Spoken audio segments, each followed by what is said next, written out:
और सावरकर के खिलाफ झूठ फैलाया गया।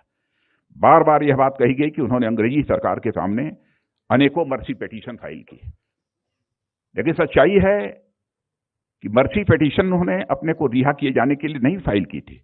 सामान्यतः जो एक कैदी को पूरा अधिकार होता है कि मर्सी पिटीशन फाइल करना चाहे तो वह कर सकता है।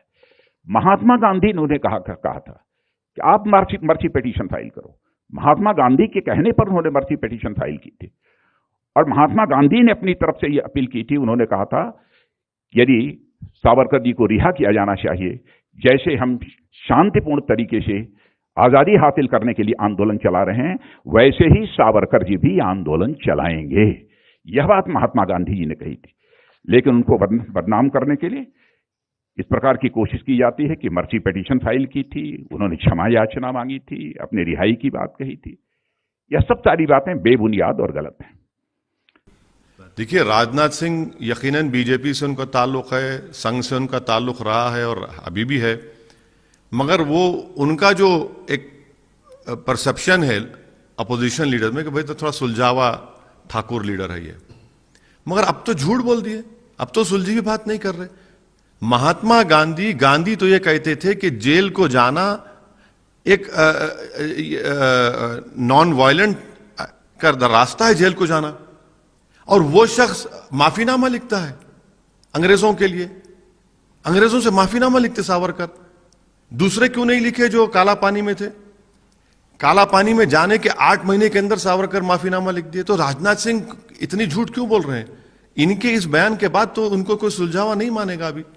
क्यों? हिस्टोरिकल फैक्ट है कि गांधी बोलते जेल जाओ, जेल भरो, और आप कह रहे हैं गांधी को से जोड़ रहे हैं। कहां कहा गांधी, बताइए ना आपने।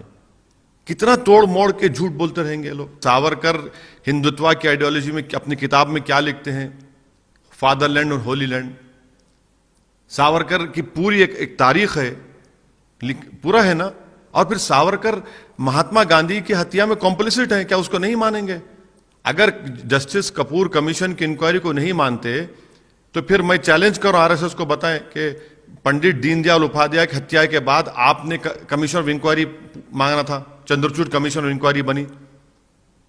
तो ये इनका ये तो आंखों में धूल झोंकने के आदी हैं लोग, और ये समझते हैं कि इस तरह से कवर अप करेंगे, इस तरह से आदि सच और पूरा झूठ बोलेंगे तो देश एक्सेप्ट करना शुरू कर देगा। सबसे तकलीफ दे बात मुझे बहसीत पार्लियामेंटेरियन ये है कि पार्लियामेंट के सेंट्रल हॉल में एक तरफ महात्मा गांधी की फोटो है और उसके राइट ऑपोजिट सावरकर की फोटो है, जिसको जस्टिस जीवनलाल कपूर कमीशन ने कहा था।